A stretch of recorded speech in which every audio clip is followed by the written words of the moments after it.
Narito ang Balitang Pinoy TV. Magandang araw sa atin lahat mga kababayan. Saan man panig kayo ng daigdig naron, dito na naman tayo sa another episode ng ating vlog. Pag-uusapan natin ngayon, ito po, sa wakas po, for the first time, direkta na po, wala na pong paligoy-ligoy, kinontra po ni VP Sara Duterte.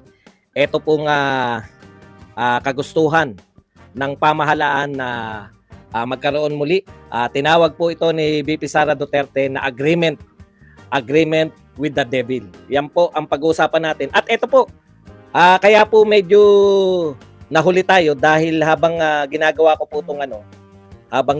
po itong pamagat natin, pumasok po yung sinabi naman po ni Speaker Martin Romualdez. Kaya gumaganda po ngayon. Ito po, hindi po katulad nung mga nagdaan na yung ating pong mga magkakalaban po sa politika ay pare-pareho po ang sinasabi. Ngayon po, makakapamili po talaga ang taong bayan dahil ibang-iba po ang mga sinasabi nila sa bawat isa. Yan po mga pag-uusapan natin, susuriin na po natin yan lahat, no? May matanong. Kanina po hindi po ako nakapunta kasi po ang dami na po nagpahayag na hindi po makakarating si Pangulong Duterte dahil nga po hindi pa po nila natatanggap wala pa po natatanggap na sabina. Kaya po useless po ang pagpunta ron kasi wala naman po doon yung susuportahan natin, yung susupport. Meron naman po marami pa naman po pagkakataon na mapapakita po natin. Tsaka yun nga po, no. Hindi kasi na mismo yung una na nawagan, nagsabi siya na hindi tuloy yung pagtitipon. Okay, yan po mga pag-usapan natin. Pero bago yan, kung bago ka pa lang dito sa ating channel, mag-subscribe ka na. Dahil ito lang ang tayong channel na may kinikilingan, may pinapanigan, una sa balita, uli sa impormasyon, kaya ano pang hinihintay nyo? Pindot na, okay. Yun po, no? Ang dami na po nagpahayag. Karamihan po sa mga nagpahayag ay pagkundi na po dito sa naganap po sa Marawi, no? Meron naman din pahayag yung Office of the President o yung presidente po ng Pilipinas, pero siguro sa mga ganitong po pagkakataon, dapat, ako hindi ko alam, baka hindi ko lang po napanood. Kasi ang hinahanap ko po yung mismong pahayag na galing po sa ating Pangulo yung sa kanya salita. Kung meron pong sinabi, pakisabi lang po kasi hindi ko po napapanood.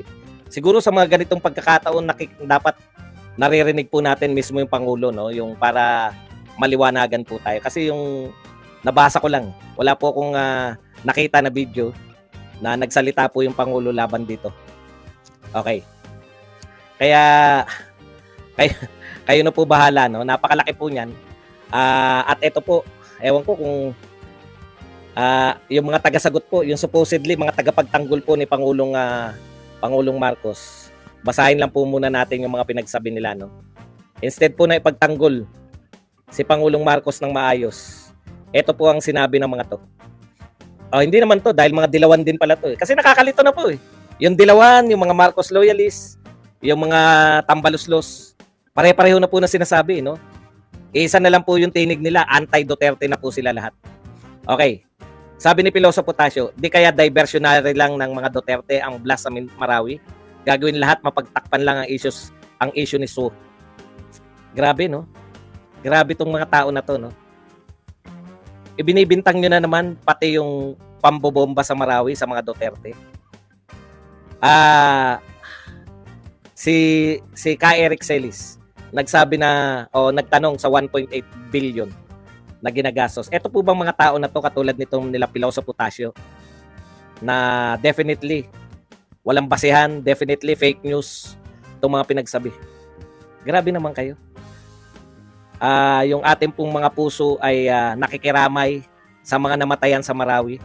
Ang gusto po ninyong palabasin si Duterte na naman po ang may kasalanan.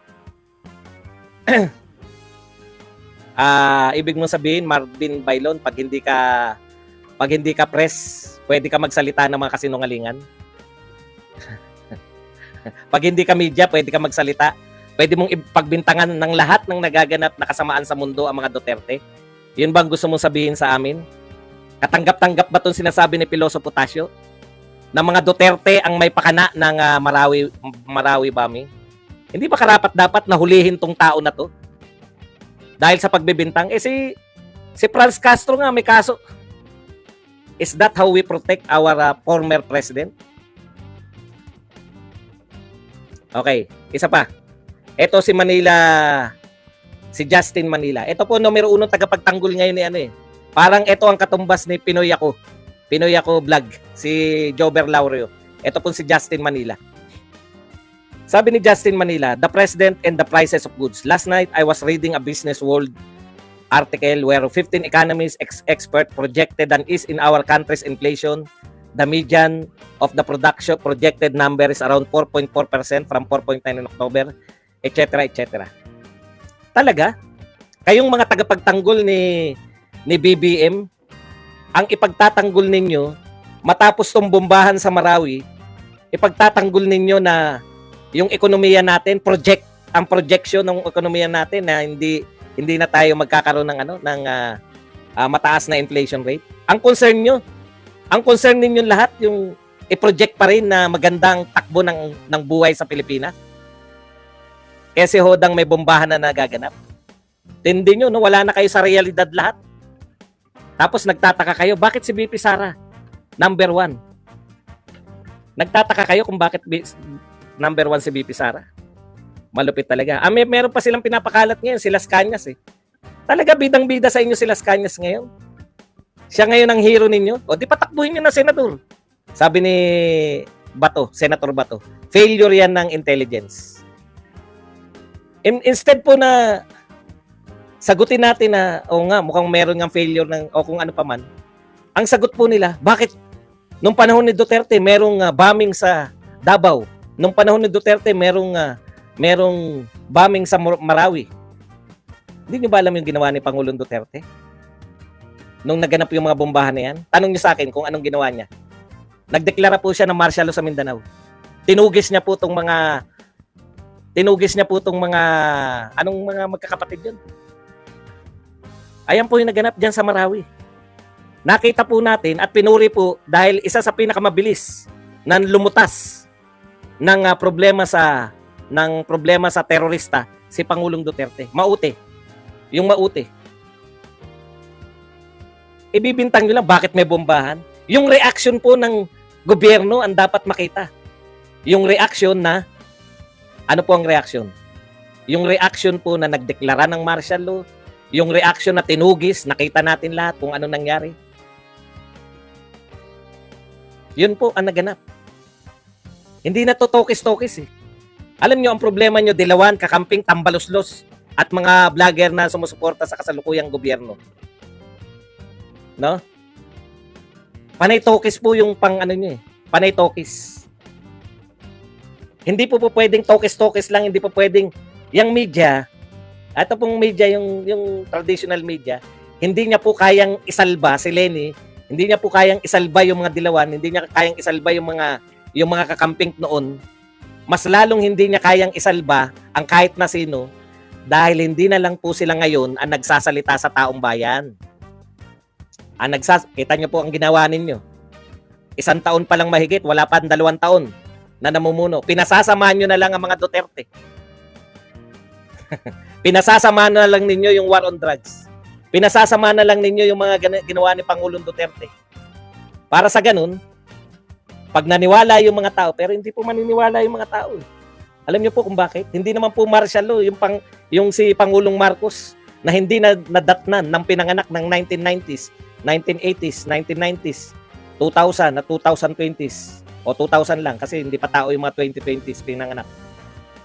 Na pwede nyong sirain yung tatay ni Pangulong Marcos dahil hindi nila inabutan yung pangyayari. Ang problema ninyo, sinisira ninyo ang Pangulong Duterte sa mga taong nasaksihan kung gaano siya ka-epektibo.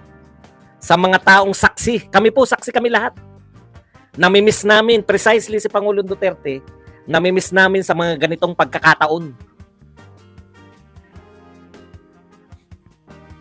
Alam niyo ibig ko sabihin?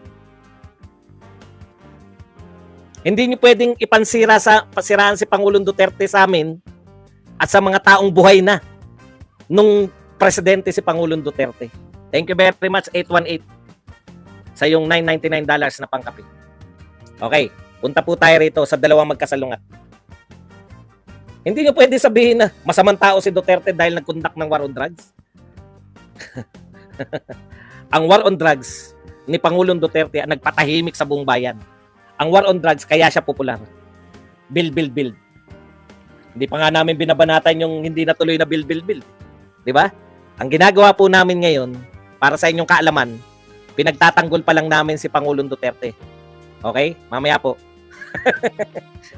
Ngayon, nakita nyo na yung leader po namin. Sabi sa inyo, naghihintay lang kami ng leader. Ngayon, kumukontra na po si Sara Duterte. Direkta na niyang kinukontra. Hindi siya sumasang-ayon. Tinatawag niyang pakikipagkasundo sa demonyo. Yung pakikipagkasundo sa mga gusto niyong maging kasundo. Alam na. Sisimula na kami. Ito na nga mga kabalita. Ano na ang masasabi nyo patungkol sa balitang ito? Please comment down below mga kabalita. Pag-usapan natin yan sa comment section. At kung di ka pa nakasubscribe sa ating channel, baka naman